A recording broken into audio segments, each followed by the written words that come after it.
오늘 우리 함께 읽을 말씀은 사무엘상 31장입니다. 사무엘상 마지막 장 31장.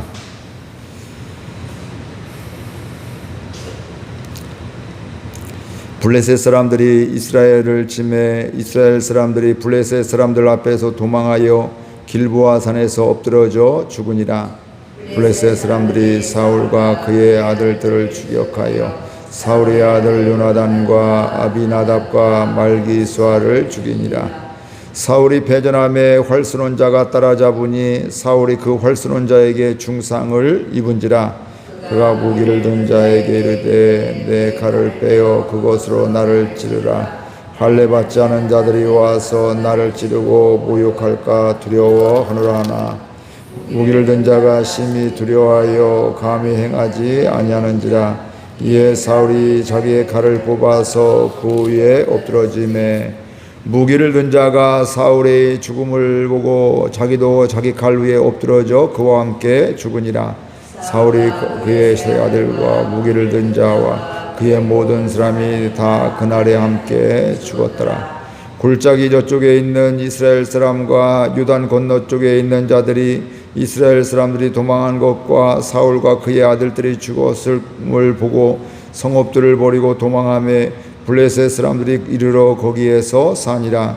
그 이튿날 블레셋 사람들이 죽은 자를 벗기러 왔다가 사울과 그의 세 아들이 길보아 산에서 죽은 것을 보고 사울의 머리를 베고 그의 갑옷을 벗기고 자기들의 신당과 백성에게 알리기 위하여 그것을 블레셋 사람들의 땅 사방에 보내고 그의 갑옷은 아스다롯의 집에 두고 그의 시체는 벳산 성벽에 못 박음에 길르앗 야베스 주민들이 블레셋 사람들이 사울에게 행한 일을 듣고 모든 장사들이 일어나 밤새도록 달려가서 사울의 시체와 그의 아들들의 시체를 벳산 성벽에서 내려가지고 야베스에 들어가서 거기서 불사르고 함께 읽습니다. 그의 뼈를 가져다가 야베스 에셀람 아래에 장식하고 7일 동안 금식하였더라. 아멘. 오늘 보면 이스라엘 백성들이 블레셋과 전쟁을 했죠. 이스라엘이 먼저 시작한 것이 아니라 블레셋이 이스라엘을 치려고 진을 치게 되고 그 모습 보고 이스라엘도 진을 치게 되었는데 결국은 그 전쟁에서 블레셋이 승리하게 이겼다. 이런 것이 오늘 말씀 중에 나오는 것들입니다. 그래서 길보아 산에서 많은 이스라엘 사람들이 죽게 되었습니다. 왕도 죽고 왕자들도 죽고 또 수없이 많은 군사들이 죽어서 결국 패할 수밖에 없는 이런 상황을 오늘 말씀하고 있습니다. 2절 말씀 같이 읽어볼까요? 블레셋 사람들이 사울과 그의 아들들을 추격하여 사울의 아들 요나단과 아비나답과 말기수아를 죽이느니라. 그러니까 블레셋 사람들이 이제 전쟁을 지금 막 승리하고 이기는 과정 중에 그러니까 이스라엘 백성은 지금 자꾸 도망가고 피하는 거죠. 그래서 그 왕도 또 사울 왕도 그 아들들도 다 도망을 가는데 대개 전쟁하면 뭐 밑에 있는 사람들을 신경 쓰는 것이 아니라 뭐 장군이라든지 옛날에는 왕이 그 뒤에서 있으면 왕을 또 뭐 사로잡는다든 죽이면 결국은 승리하는 이런 것들이 완전히 승리하는 이런 것들이 그 당시에 있게 되는데 블레셋 사람들이 이제 전쟁을 거의 이제 흐름을 알잖아요. 처음에 봤을 때도 이 이스라엘 백성들이 블레셋 백성들을 봤을 때 군사들을 봤을 때 기가 팍 죽고 그래서 두려웠더라 이렇게 성경은 이야기를 하고 있거든요. 보면서 저희가 게임이 안 되겠구나 지겠구나 뭐 이런 감이 왔던 것들이죠. 근데 실제로 전쟁을 해보니까 역시 상대가 되지 않는 것들이 그런 과정 속에서 이제 많은 군인들이 죽게 되고 이제 사울도 쫓기는 상황이 되었고 사울의 아들들도 왕자들도 쫓기게 되었는데 왕자들 3명도 쫓기다가 블레셋 사람들에 의해서 죽게 되었다 이렇게 이야기를 하고 있습니다. 전쟁을 통해서 하루아침에 한 명도 아닌 3명의 아들들 왕자들을 잃게 되었습니다. 그러면서 3절 또 엎침대 덮친 격으로 또 나오게 되죠. 함께 읽겠습니다. 사울이 패전함에 활수론자가 따라잡으니 활수론자에게 중상을 입은지라. 활수론자가 활을 쐈는데 마침 또 어떻게 돼요? 사울이 그 활수론자에게 중상을 입었다. 막 거의 이 정도 되면 이제 끝났다, 이제 자포자기하는 이런 상황에 될 수밖에 없습니다. 사울의 아들들도 죽었지만 이 사울도 지금 도망하는 신세가 되었습니다. 그런데 그 도망하게 될 때 그러면 블레셋 사람들이 가만 놔둘까요? 더군다나 왕인데 쫓아가게 되는 것이죠. 그런데 그 마침 활수론자가 쐈는데 그게 또 맞았어요. 맞고 중상을 입었다. 그러면서 이제 사울도 알게 되는 거죠. 이제는 전쟁이 끝나고 자신도 이제 죽을 수밖에 없구나, 이런 생각들을 갖게 됩니다. 그래서 그는 그 자기 곁에 있는 부하에게 이야기를 하게 되죠. 나를 죽여다오. 내가 할례 받지 않은 이방 사람들에게 죽느니 차라리 너한테 죽겠다. 그들에게 모욕을 당하고 멸시를 당하느니 내가 너한테, 부하한테 지금, 그러니까 왕이니까 그 옆에 지키는 사람들, 부하들이 있을 거 아니에요. 그렇죠. 그 소년의 부하에게 네 칼을 빼어서 나를 죽이라, 이렇게 이야기를 하고 있는데, 그 부하가 어떨까요? 아무리 상황이 그래도 왕을 죽이려고 할까요? 그거 못하죠. 그러니까 못하고 있게 되니까 결국은 사울이 스스로 자기 칼을 빼서 그 앞에 엎드려져서 죽었다, 이렇게 이야기를 하고 있습니다.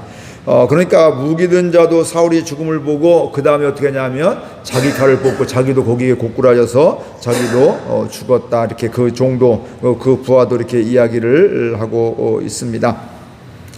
이런 과정들을 보게 되면 결국은 하나님의 때가 되었음을 알 수가 있습니다. 다윗이 부하들이 하나님이 준 기회입니다, 저 사울왕을 죽입시다, 두 번에 걸쳐서 이야기를 하는데, 아니다, 하나님이 기름 부은 왕을 내가 죽일 수가 없다. 그런데 하나님의 때가 있다. 저 사람이 생명이 때가 명이다 해서, 요즘으로 명이다 해서 죽을 때가 있을 것이고, 그 죽을 때가 아니면 전쟁을 통해서도 그가 죽임을 당하는데 그것은 바로 하나님이 정한 때가 있는 것이 내가 할 일이 아니다, 이렇게 이야기를 하면서 분명히 그렇게 했는데, 결국은 사울이 그 전쟁을 통해서 죽음을 당하게 되었습니다.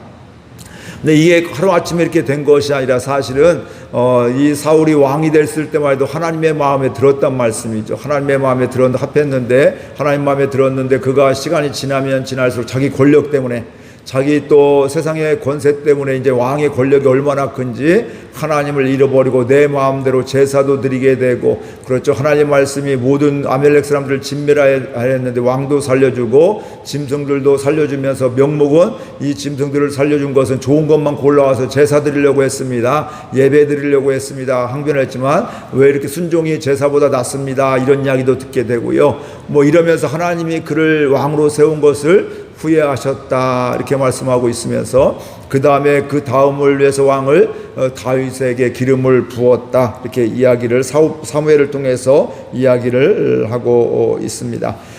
그러면서 그 다윗은 그때부터 꼬이는 인생이 되었죠. 그 전까지는 그냥 평범하게 목동으로 살았는데, 이 기름 부음 받은 다음부터는 뭐 골리앗도 이기고 전과도 올리고 큰 공도 세웠지만 결국은 그런 것 때문에, 사울의 시기질투 때문에 쫓기는 인생이 계속해서 한두 번도 아니고 계속 쫓기는 게 그냥 단순히 쫓기는 것이 아니라 생명의 위협을 느끼면서, 자기 몇백 명인데 한 600명인데 처음에 400명 시작했다 600명이 되었는데 군사들 3,000명을 데리고 오게 되니까 이거 뭐 게임이 되지 않는 것들이죠. 죽을 수밖에 없는 이런 상황 속에서 계속해서 도망을 하게 됩니다. 그러면서 이때도 이스라엘과 블레셋이 전쟁을 하게 될 때도 망명했었잖아요. 이 블레셋 아기스 왕에게 망명을 했는데, 이 블레셋 아기스 왕이 야 이스라엘과 전쟁에 하게 될 때 다윗이 나 참여하겠습니다 해서 함께 가서 왕 주위에 있고 그 방백들은 앞에서 전쟁을 하고 있는데, 방백들이 나가서 뭐라고 해요? 아기스 왕에게 이 다윗이 함께 가면 우리는 가지 않겠습니다, 우리 전쟁하지 않습니다. 이제 반란이 일어날 정도로 이제 항의하고 이렇게 항명하는 이런 것들이죠. 그때 아기스 왕이 야 이건 내가 왕이지만 도저히 안 되겠구나 해서 다윗에게 미안하지만 너 돌아가라, 나는 너와 함께 너를 신뢰하고 있지만 우리 방백들이 너를 믿지 못하고 있다, 그래서 너 돌아가라 해서 돌아오게 되었고요. 뭐 이런 과정 속에서 그가 여러 가지 결국은 어려움도 있고 아픔도 있고 쫓기는 인생도 있고 또 신뢰를 받았다 배반도 받고 이런 상황 속에 있었지만, 결국은 이런 상황 속에서 결국은 사울이 죽게 되고 왕자들이 죽게 되는 이런 일들이 일어나게 되었습니다. 그러니까 이스라엘 백성들은 패하여서 뭐 했다가 하냐면 도망갔다. 전쟁에 패하게 되니까 살아남은 사람들은 도망가게 되었고, 또 그 성읍에서도 도망가게 되니까 블레셋 사람들이 그 땅에 도망간 곳에 와서 그들이 살게 되었다. 이렇게 이야기를 하고 있습니다.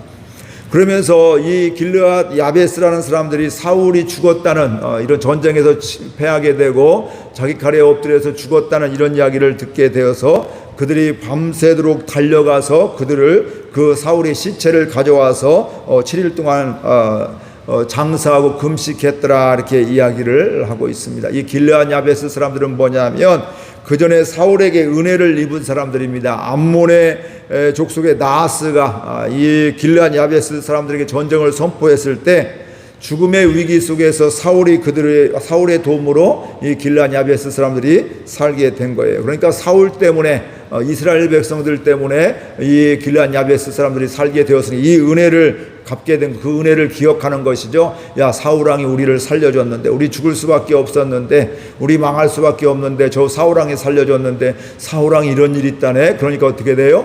7일 동안 밤새도록 가서 그곳에 가서 그 사울왕을 데리고 와서 죽은 사울왕을 시체를 가져와서 7일 동안 애국하며 장세를 지냈더라. 이렇게 이야기를 하고 있습니다. 은혜를 아는 사람들의 모습임을 알 수가 있습니다. 우리는 하나님의 은혜로 값없이 구원을 받았습니다. 우리가 행한 것도 없는데, 우리의 노력도 능력도 없는데 하나님이 이처럼 사랑하여 주셔서 우리를 선물로 구원을 주셨습니다.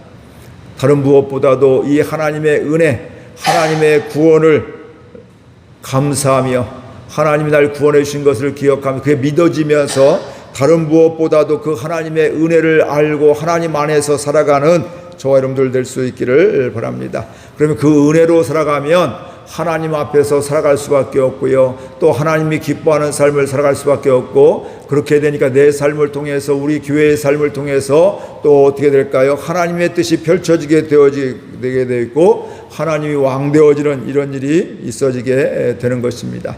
그런데 사울은 하나님의 은혜를 받았는데 그 은혜를 은혜로 알지 못하고 자기 힘이 세다고 자기 권력이 세다고 이제 자기 마음대로 하나님은 잃어버리고 하나님은 생각도 하지 않고 자기가 하고 싶은 대로 하다가 결국은 안타까운 최후를 맞이하게 되었습니다.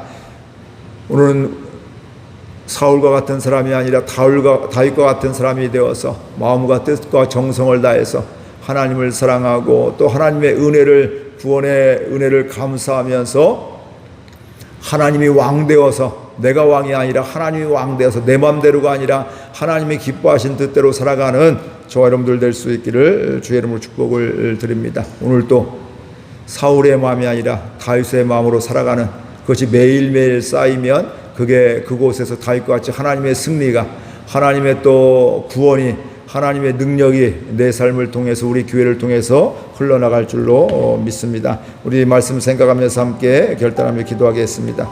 하나님 아버지, 은혜와 사랑을 감사드립니다. 우리가 사무엘상 31장까지 오늘 보았습니다. 사무엘상을 바라보면서 사울과 다윗의